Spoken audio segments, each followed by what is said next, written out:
السلام علیکم ورحمۃ اللہ وبرکاتہ۔ ریڈیو HRDF میں آپ کا استقبال ہے۔ دوستوں، ایک چچا جان جو مسجد میں آ کر باجماعت نماز ادا کیا کرتے تھے، کچھ دنوں سے وہ نظر نہیں آ رہے ہیں۔ عمر رسیدہ چچا جان جو پریشانیوں میں بھی ہمیشہ مسکرایا کرتے تھے، فی الحال بڑی ذہنی کشمکش میں الجھ گئے ہیں۔ یہ سب ضعیف العمری یا ذہنی و جسمانی کمزوری کے سبب نہیں ہے۔ مسجد کے امام نے چچا جان کے گھر جا کر احوال معلوم کرنے کا فیصلہ کیا۔ بالآخر وہ چچا جان کے گھر پہنچے اور خیریت دریافت کی۔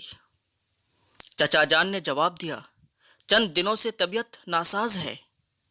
چچا جان گاؤں کے ایک معزز اور مالدار شخصیت ہیں۔ محلہ کے تمام امور میں وہ شانہ بشانہ رہتے ہیں، ہر معاملے میں پیش رہتے ہیں۔ اپنے گھر کے اعتبار سے بھی وہ ایک کامیاب ترین فرد ہیں۔ تمام بیٹوں کی شادی کر دی اور بیٹوں کو بیرون ملک میں اچھے اچھے کام پر لگا دیا۔ چچا جان کا بچپن انتہائی تنگی میں گزرا تھا۔ ان کے خون پسینہ کی کمائی ہوئی دولت اور محنت نے انہیں یہ مقام بخشا تھا۔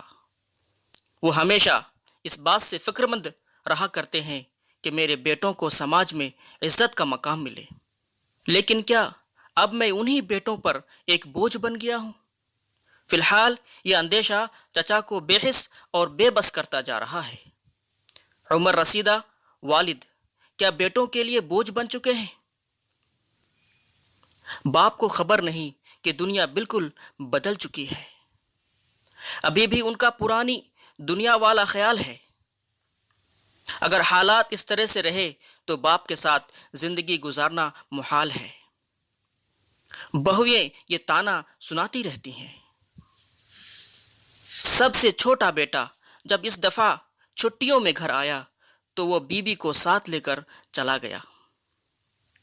کبھی کبھی ایسا موقع پیش آتا ہے، بیوی کو اپنے ساتھ لے جانے میں کیا حرج ہے، لیکن اس کا جو سبب چچا جان بیان کرتے ہیں وہ بڑی ہی مغموم ہے۔ وہ ہدایت دے کر گئے کہ ماں اور باپ صرف لڑکوں کے ہی نہیں ہوتے ہیں، بیٹیوں کو بھی اپنے ماں باپ کا خیال رکھنا چاہیے، اسی لیے کچھ تو اپنی بیٹی کا سہارا لے کر رہو۔ عزیزوں، بیٹوں کے ذریعے سے زدکوب ہونے والے چچا جان جیسے نہ جانے کتنے لوگ ہمارے درمیان موجود ہوں گے۔ واقعات ایسے ہیں جن کو بیان کرنے سے من گھبرانے لگتا ہے، دل شکتہ ہو جاتا ہے، پورے جسم میں سراسیمگی دوڑ جاتی ہے۔ بوڑھے حضرات کا خیال رکھنے کی بات اتنی معمولی نہیں ہے۔ ہمیشہ ان کو غصہ نہ دلانا، ہم کلام ہوتے وقت زبان درازی نہ کرنا۔ کیا تم صحیح بات کر سکتے ہو؟ کیونکہ تمہارے فرشتہ اس کو نوٹ کر رہے ہیں، تو انہیں اف بھی نہ کہہ اور نہ انہیں جھڑکو اور ان سے ادب سے بات کرو۔